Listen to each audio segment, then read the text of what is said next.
everyone, welcome back to Xylem, welcome back to the world of English. My name is Nasser Faruddin, Faculty of English, and I will be helping you cover the entire syllabus for your upcoming English examination. This is actually a series of videos, and in this series, we will study prose and poems complete. But complete support is important and engagement is crucial. So like and maximum video share and let me know your feedbacks in the comment box as well. Right, let's begin with the very first chapter, A Letter to God. I believe you have already gone through the chapter line by line. The original text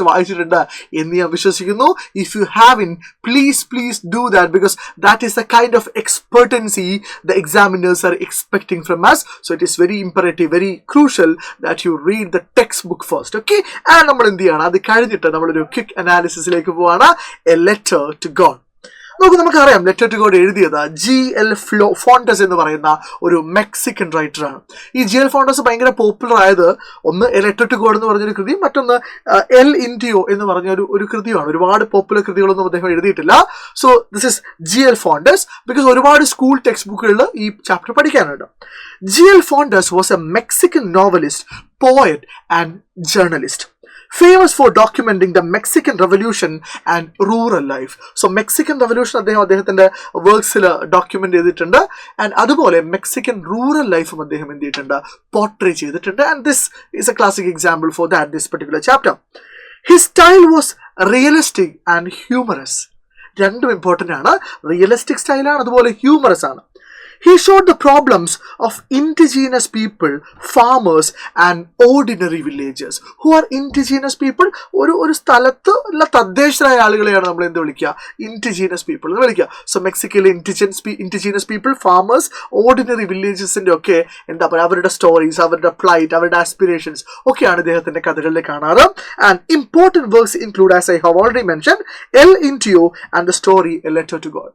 And so, നമ്മൾ ഏതൊരു പ്രോസ് വായിക്കുമ്പോഴും it is very important to understand the setting and the characters of the story. അതിനെക്കുറിച്ചൊരു decent idea ഉണ്ടായിരിക്കുക എന്നുള്ളത് ആ കഥ കുറച്ചുകൂടെ ഒരു ബെറ്റർ കോംപ്രിഹെൻഷൻ നമ്മൾ എന്ത് ചെയ്യും, ഹെൽപ്പ് ചെയ്യും. So here the setting. The story is set in a lonely valley in Mexico. മെക്സിക്കോയിലുള്ള ഒരു ഒറ്റപ്പെട്ട് കിടക്കുന്ന ഒരു താഴ്വരയിലാണ്, ഒരു താഴ്വാരത്തിലാണ്, വാലിയിലാണ് ഈ കഥ നടക്കുന്നത്. Lencho's house stands on a small hill. So who is Lencho? We already know Lencho is the central character of the story. Lencho is the protagonist of the story. Lencho is the protagonist or central character of the story, and his house stands on a small hill. ഒരു കുന്നിൻപുറത്താണ് പുള്ളിക്കാരൻ്റെ വീടുള്ളത്. Around the house there are cornfields and rivers. So അതിന് ചുറ്റുമായിട്ട് താഴെ ചോളപ്പാടങ്ങൾ, കോൺഫീൽഡും റിവറും ഒക്കെ ഉണ്ട്. The weather plays an important role. ഈ പറയുന്ന rural ലൈഫിൽ weather, അല്ലെങ്കിൽ ഈ പറയുന്ന ഒരു എന്താ പറയുക, ഒരു ഫാമറിന്റെ ലൈഫിൽ വെതർ വളരെ ക്രൂഷ്യൽ ആയിട്ട് റോൾ പ്ലേ ചെയ്യുന്നുണ്ട്. Rain is needed for A good harvest. ഒരു നല്ല ഹാർവസ്റ്റ്, ഒരു നല്ല കൊയ്ത്തുകാലത്തിന് റെയിൻ വളരെ വളരെ ക്രൂഷ്യൽ ആണ്, പിവറ്റൽ റോൾ പ്ലേ ചെയ്യുന്നുണ്ട്. And who are the characters in the story? The central character of the story is Lencho. Who is Lencho? What is his profession? Lencho is a hard-working farmer with strong faith in God. So he's a hard worker, he's a hard-working farmer, and he has utmost faith in God. ദൈവത്തിൽ അങ്ങേയറ്റത്തെ വിശ്വാസമുണ്ട്. And Lencho's wife, a supportive and hopeful woman, and the postmaster. ഇവിടെ postmaster വളരെ എന്താ പറയുക, important ആയിട്ടുള്ള character ആണ്. A kind and friendly official at the post office. And post office employees, people who help the postmaster collect money. And why are they collecting money? എന്തിനാണ് പൈസ collect ചെയ്യുന്നത്? ഒരു പോസ്റ്റ് ഓഫീസ് എംപ്ലോയീസ് ആണ്. That we will come to know. And Lencho's sons, ലെൻചോയ്ക്ക് കുറച്ച് 2-3 ആൺകുട്ടികൾ കൂടെ ഉണ്ട്. So these are the characters of the story. Now let's analyze the story deeply. Listen to me very carefully. Life in the valley and Lencho's optimism. What does optimism mean? Optimism means the hope, that the belief that something good will happen. ശുഭാപ്തി വിശ്വാസം എന്ന് നമ്മൾ മലയാളത്തിൽ പറയും. And ഒപ്റ്റിമിസത്തിന് opposite ആണെന്ന് pessimism, pessimistic ആവുക. The story opens by describing Lencho's house, the river and the field of ripe corn. So in the beginning of the story നമുക്ക് author വളരെ ഡീറ്റെയിൽഡ് ആയിട്ടുള്ള ഒരു ഡിസ്ക്രിപ്ഷൻ തരുന്നുണ്ട് about Lencho's house, the cornfield and the river. Okay, ആ hill സൈഡിനെ കുറിച്ചൊക്കെ പറയുന്നുണ്ട്. Lencho observes the sky. Lencho ഒന്ന് രാവിലെ മുതൽ ചെയ്തുകൊണ്ടിരിക്കുന്നത് എന്താണ്? He was observing the sky. ആകാശത്ത് മാനം നോക്കിക്കൊണ്ടിരിക്കുകയാണ്. മീൻസ് അവിടേക്ക് വെദർ പ്രെഡിക്റ്റ് ചെയ്യാനുള്ള ഒരേ ഒരു വഴി എന്ന് പറയുന്നത് ഈ ഒബ്സർവേഷൻ മാത്രമാണ്. Hoping for rain. that was his intention. That was his desire. He was hoping for rain because the harvest depends on rain. ഈ കോൺഫീൽഡിലെ ഹാർവസ്റ്റ് ഈ റെയിനെ വളരെ വളരെ എന്ത് ചെയ്തിരിക്കുന്നു? ഡിപ്പെൻഡ് ചെയ്തിരിക്കുന്നു. അപ്പോൾ നമുക്ക് കാണാം ഇവിടെ നേച്ചർ എത്രത്തോളം ആളുകളുടെ ലൈഫിനെ ഇൻഫ്ലുവൻസ് ചെയ്യുന്നു എന്നുള്ളത്. The family is BC, wife preparing food, all the boys working in the cornfield, helping the father and younger children playing. സോ ഇങ്ങനെ ഒരുപാട് കാര്യങ്ങൾ അവിടെ ഡിസ്ക്രൈബ് ചെയ്യുന്നുണ്ട്. Lencho confidently predicts that rain will come. So it shows Lenjo's experience, Lenjo's observation, Lenjo's faith in God or the Almighty. So Lenjo confidently predicts the rain will come, saying, "Now we are really going to get some water, woman." So this is the sentence used in the textbook. Now we are really going to get some water, woman. The early scene establishes Lenjo's intimate connection with the land, with the nature, and faith in God. Okay, I have already explained. And what happens? മഴ പെയ്ത rain turns to hailstorm. Rain വന്നു, but what happens later? Rain begins as predicted by Lenjo. Lenjo is delighted. Lenjo became extremely happy, likening drops to coins. അദ്ദേഹം ഈ ചാപ്റ്ററിൽ ഈ rain ഡ്രോപ്സിനെ കോയിൻസുമായിട്ട്, നാണയങ്ങളുമായിട്ട് എന്ത് ചെയ്യുന്നുണ്ട്? Compare ചെയ്യുന്നുണ്ട്. ടെക്സ്റ്റ് ബുക്കിൽ നിന്ന് അതേ വേർഡ്സ് എടുത്തു കഴിഞ്ഞാൽ big drops are 10 cent pieces and small drops are 5 cent pieces. Suddenly a hailstorm destroys the entire crop. പക്ഷെ എന്താ സംഭവിച്ചത്? ആ rain turns into hailstorm. അല്ലേ? വളരെ ശക്തമായിട്ട് ഈ മഞ്ഞ് പോലെയുള്ള hailstorm, ആലിപ്പഴങ്ങൾ പോലെ എന്ത് ചെയ്യാൻ തുടങ്ങി? പെയ്യാൻ വേണ്ടി തുടങ്ങി. And it destroys the entire crop. മുഴുവൻ വിളകളെയും എന്ത് ചെയ്തു? ആ hailstorm എന്ത് ചെയ്തു? നശിപ്പിച്ചു കളഞ്ഞു. Lencho's reaction, deep sadness and despair. So ലെഞ്ചോയുടെ റിയാക്ഷൻ നോക്കുമ്പോൾ ടെക്സ്റ്റ് ബുക്കിൽ പറഞ്ഞു നോക്കുവാണെങ്കിൽ ഡീപ്പ് സാഡ്നെസ് ആണ്, ഡെസ്പയർ ആണ്, ഒരു ഹോപ്പ്ലെസ് ആയിട്ടുള്ള ഫീലിംഗ് ഉണ്ടായിരുന്നു ഇനീഷ്യലി. കോൺ ഡിസ്ട്രോയിഡ്. കോണുകളൊക്കെ എന്ത് ചെയ്തിട്ടുണ്ട്? നശിക്കപ്പെട്ടിട്ടുണ്ട്. Flowers gone. അല്ലേ? അത് ഫ്ലവേഴ്സ് ഭയങ്കര ഇമ്പോർട്ടൻ്റ് ആണ്. അടുത്ത ജനറേഷനാണ്, അതൊക്കെ നശിച്ചിട്ടുണ്ട്. Trees stripped off leaves. ഈ ഇലകൾ പോലും എന്ത് ചെയ്തിട്ടുണ്ട്? സ്ട്രിപ്പ് ഓഫ് ചെയ്യപ്പെട്ടിട്ടുണ്ട്. Okay, families conversation shows their helplessness. കാരണം അവരുടെ ലൈഫ് എന്ന് പറയുന്നത് വളരെ സിമ്പിൾ ആണ്. That is entirely dependent on farming. All our work for nothing. So ഫാമിലിയുടെ കോൺവെർസേഷൻ ആണ് all our work for nothing. നമ്മുടെ എല്ലാ പ്രയത്നങ്ങളും ഒന്നിനും അല്ലാണ്ടായി. There is no one who can help us. അല്ലെ, നമ്മളിനി സഹായിക്കാൻ ആരുമില്ല എന്ന് ഫാമിലി പറയുന്നു. പക്ഷേ ഡെസ്പയർ, അങ്ങനെ ഒരു ഡെസ്പയർ അല്ലെങ്കിൽ ഒരു ഡെസ്പറേഷൻ ഉണ്ടായിട്ടും the family holds hope in God. പക്ഷെ ഫാമിലി എന്ത് ചെയ്യുന്നു? ദൈവത്തിലുള്ള പ്രതീക്ഷ എന്ത് ചെയ്യുന്നില്ല? കൈവിടുന്നില്ല. Showing the faith in divine help. So ഇപ്പൊ അവിടെ ആ നേച്ചറിന്റെ അല്ലെങ്കിൽ ഒരു ഹെയിൽസ്റ്റോം അവരുടെ കോൺഫീൽഡിനെ കംപ്ലീറ്റ് ഡിസ്ട്രോയ് ചെയ്യുമ്പോഴും അവരൊരു ഡിവൈൻ ഇന്റർവെൻഷന് വേണ്ടി എന്ത് ചെയ്യുന്നുണ്ട്? അവർ ഹോപ്പ് ചെയ്യുന്നുണ്ട്, റാദർ അവർ ബിലീവ് ചെയ്യുന്നുണ്ട്.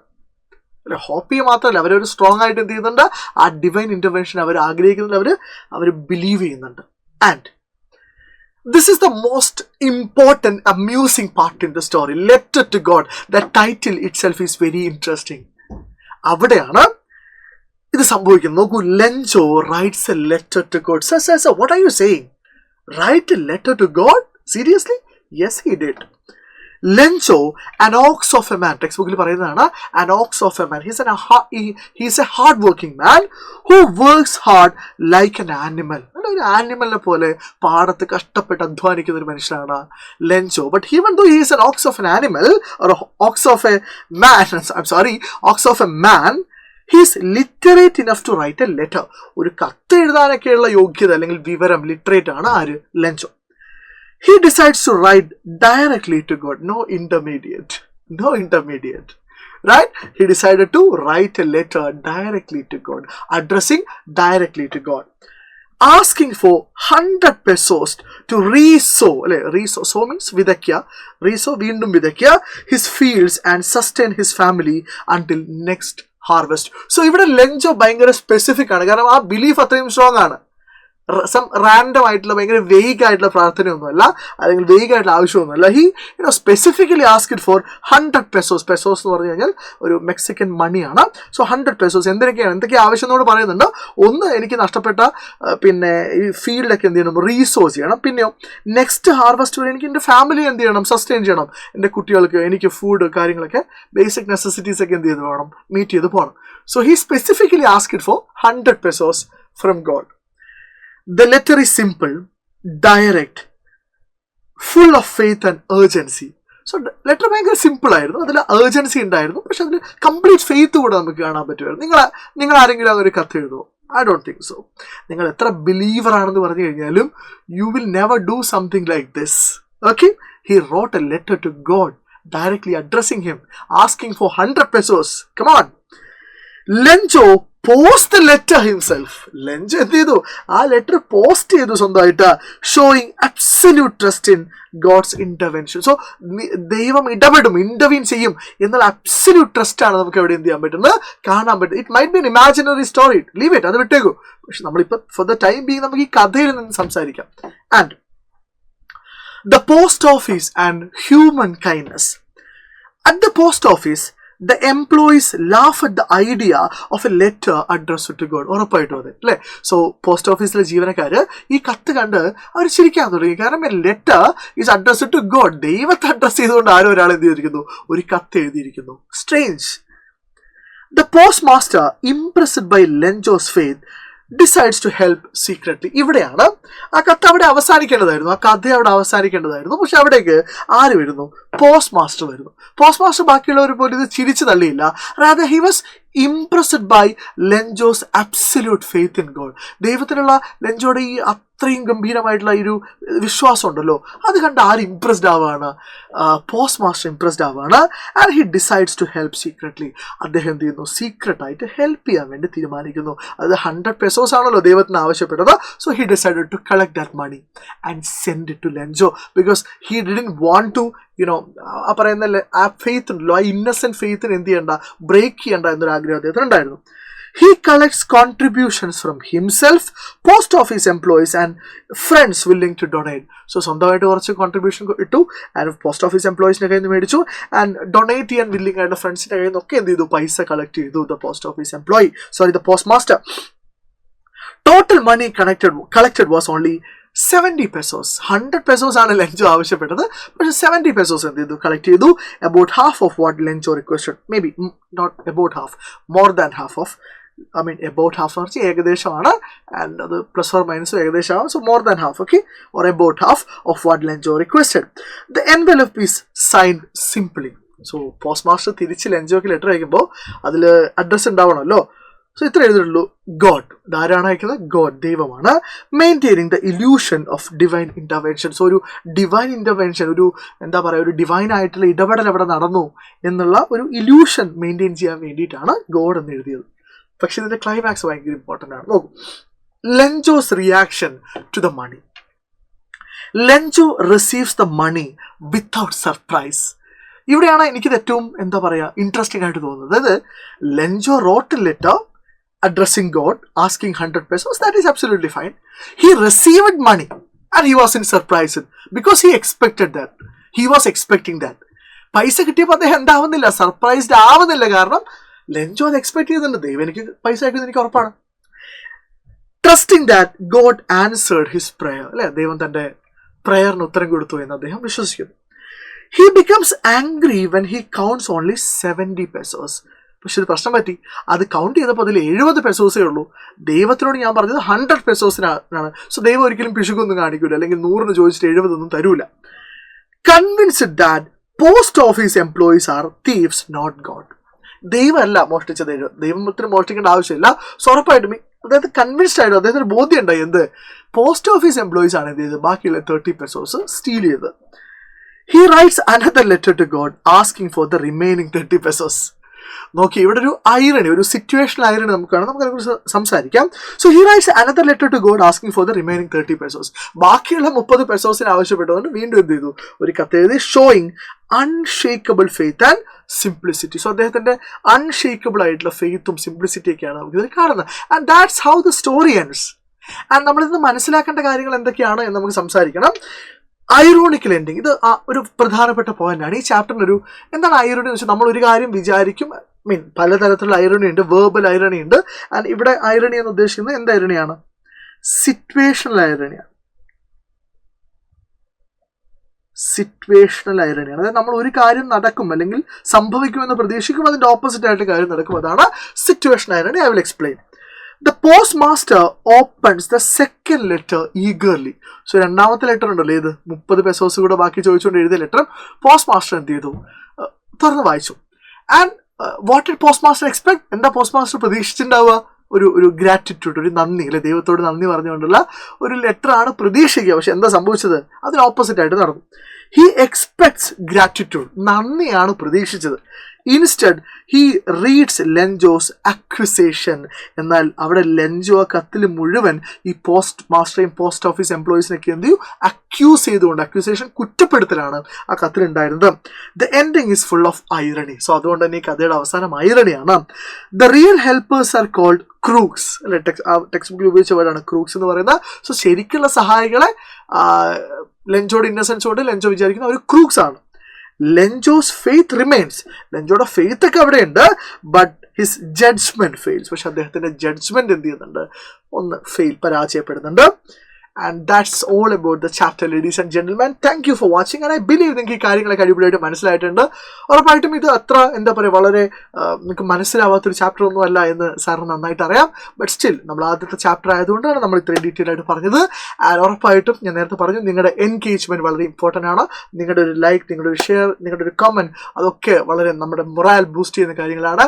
So please do that. I request you to do that. So until we see next time, this is Nasser Faruddin signing off from Xylem Learning. Happy learning, everybody. Thank you.